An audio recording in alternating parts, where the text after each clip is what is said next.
2025년 6월 23일 월요일입니다. 오늘 시장 정말 한편의 드라마 같았어요. 네, 정말 그렇죠. 미국이 이란 핵시설을 공격했다. 이 소식 딱 뜨면서 장 초반에 코스피 3,000선 그냥 깨졌잖아요. 아찔했는데. 네, 금요일에 겨우 3천 넘었다고 좋아했는데 말이죠. 하루 만에 이렇게 지정학적 위기가 터질 줄은 예상하기 어려웠죠. 근데 또 이건 결국 3,000선 위로 다시 끌어올렸단 말이죠. 이 힘은 어디서 나왔을까요? 오늘 마감 시황 저희가 그 흐름을 한번 제대로 짚어보겠습니다. 네, 근데 그 전에 저희가 꼭 드릴 말씀이 있습니다. 맞다.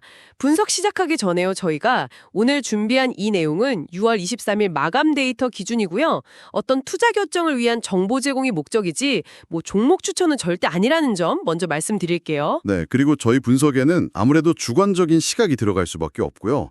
모든 투자는 아시겠지만 원금 손실 가능성이 있습니다. 그러니까 최종 판단과 책임은 꼭 투자자 본인에게 있다는 점, 이걸 기억해 주시면 좋겠습니다. 네, 그럼 이제 진짜 시장 상황 한번 보죠. 코스피가 장중에 2,971선까지 확 밀렸다가 결국은 3,014.47, 그러니까 0.24% 하락으로 마감했고요. 네, 코스닥은 하락폭이 좀 더 컸어요. 0.85% 내려서 784.79로 마감했습니다. 지난 금요일하고는 완전히 다른 그림이죠. 그때는 외국인하고 기관이 쌍끌이를 올렸는데 오늘은 정반대였죠. 오늘은 외국인이 한 3,600억 원 넘게, 기관은 거의 9,500억 원 가까이 순매도를 했어요. 코스피에서요. 차익 실현일 수도 있고 일단 위험하니까 피하자, 이런 움직임이었던 것 같아요. 그런데 이걸 개인 투자자분들이 다 받아낸 거네요. 네, 코스피에서만 개인이 1조 3천억 원 이상, 양시장 합치면 거의 1조 5천억 원을 순매수했습니다. 정말 엄청난 규모죠. 와, 그 미국 이란 공격 소식에다 호르무즈 해협 봉쇄 우려까지 있었는데도요? 네, 그게 장 초반에 시장을 강하게 누른 건 맞아요. 근데 다행히 이란 쪽에서 즉각적인 군사 대응은 없었고 또 해외 증시도 비교적 차분하게 움직였거든요. 그런 놈들이 아마 낙폭을 좀 줄이는 데 도움이 됐을 거고요. 개인들의 이 매수세는 글쎄요, 단순 저가 매수라기보다는 뭔가 다른 기대감도 좀 작용한 게 아닐까 싶습니다. 그 기대감이라는 게 혹시 테마 쪽일까요? 오늘 이런 혼란 속에서도 유난히 뜨거웠던 테마들이 있었잖아요. 에너지, 해운주. 금요일엔 중동 리스크 줄었다고 내렸었는데 하루 만에 완전 반전이에요. 맞습니다.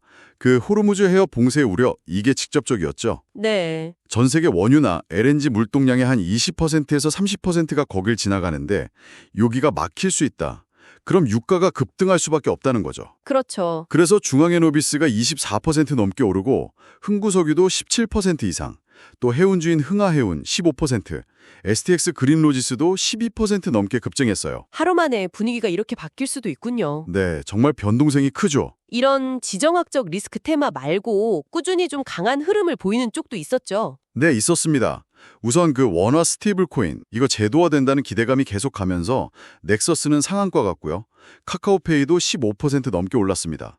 스테이블 코인 테마 여전히 강하군요. 그리고 또 AI하고 로봇 쪽도요. 네. LG AI 연구원장하고 전 네이버 대표가 장관 후보자로 지명됐다는 소식이 있었잖아요. 이가 정책 기대감을 확 키웠어요. 정부 정책 수혜의 기대감. 그렇죠. 그래서 로보티즈는 상한가 30% 올랐고요. 네오팩트도 22% 넘게 상승하는 등 관련주들이 아주 강했습니다. 그리고 원전 해체 테마도 있었네요. 원전 해체요? 네, 고리 1호기 해체 승인이 곧 나올 거라는 소식에 오르비텍 같은 종목이 한 19% 넘게 올랐습니다. 이런 정책 관련 테마들은 보면 중동 문제랑은 좀 별개로 계속 시장 관심을 받는다는 게 중요한 것 같아요. 그렇군요. 반면에 금요일에는 정말 잘 나갔던 반도체는 오늘 왜 이렇게 힘을 못 썼을까요? 그게 또 미국 쪽 이슈인데요. 미국 정부가 중국에 있는 반도체 공장에 미국산 장비 들여가는 걸 더 까다롭게 할 수 있다, 이런 얘기가 나왔어요. 규제를 더 강화한다고요? 네, 기존에 VEU라는 제도가 있었거든요. 검증된 최종 사용자라고 해서 요건 맞으면 일부 수출 규제를 좀 풀어주는 그런 거였는데 이걸 없애거나 더 강화할 수 있다는 우려가 나온 거죠. 그럼 삼성전자나 SK하이닉스 같은 우리 기업들도 영향받을 수 있겠네요. 네, 그래서 오늘 두 종목 다 약세를 보였고 관련 장비주들도 좀 밀렸습니다. 금요일 기대감이 하루 만에 걱정으로 바뀐 거죠. 거기다 또 미국 텍사스주에서 자율주행차 관련 규제 법안에 서명했다는 소식까지 더해지면서 2차 전지나 자율주행 관련주들도 좀 부담을 느꼈습니다. 참 하루하루가 다르네요. 테마 외에 개별 종목들 움직임은 어땠나요? 개별적으로도 이슈 따라 움직인 종목들이 꽤 있었어요. 예를 들면 바이오포트 같은 경우는 K푸드, 미국 코스트코 확장, 이 소식에 22% 넘게 급등했고요. 오, K푸드. 네. 그리고 SK 이터닉스는 울산에 짓는 데이터 센터 프로젝트 관련해서 이걸 재생에너지랑 연계한다 이런 기대감 때문에 27% 넘게 올랐습니다. 이렇게 시장 전체 분위기랑은 또 다르게 개별 호재로 움직이는 종목들도 항상 있군요. 그럼 앞으로 시장은 좀 어떻게 흘러갈까요? 일단은 그 중동 상황 같은 지정학적 변수에 계속 좀 민감하게 반응할 가능성이 높아 보입니다. 네. 그래서 에너지나 해운주는 변동성이 클 수 있고요.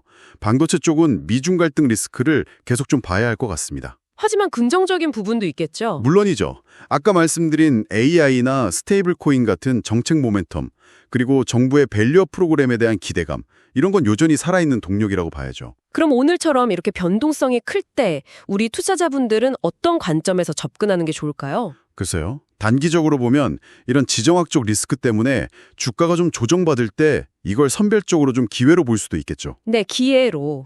다만 아까 말씀드린 에너지나 해운 관련주는 좀 단기적인 이벤트성 움직임일 가능성이 높으니까 너무 성급하게 따라가기보다는 좀 신중하게 접근하실 필요가 있어 보이고요. 네, 신중하게.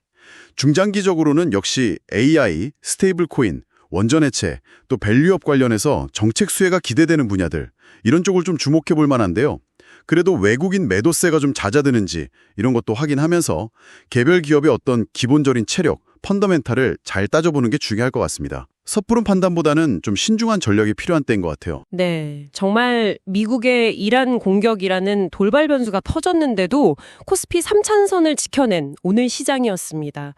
참 위기 속에서도 에너지, 해운 같은 어떻게 보면 전통적인 테마들이 움직이고 또 한편으로는 AI나 스테이블 코인 같은 미래 성장 동력에 대한 기대도 여전하다는 걸 보여준 것 같아요. 맞습니다. 변동성은 분명히 크지만 시장이 가진 어떤 저력 같은 것, 그리고 새로운 기회를 찾으려는 움직임이 같이 나타나고 있다는 거죠. 네. 결국 오늘 시장은 뭐랄까, 위기 속에서도 새로운 돌파구를 찾으려는 힘이 여전히 존재한다는 걸 보여주는 하루가 아니었나 싶습니다. 그렇죠. 이런 때일수록 더 차분하게 시장 흐름을 읽는 게 중요하겠네요. 네, 변동성 관리가 정말 중요해진 시점입니다. 오늘 저희가 준비한 분석은 여기까지입니다.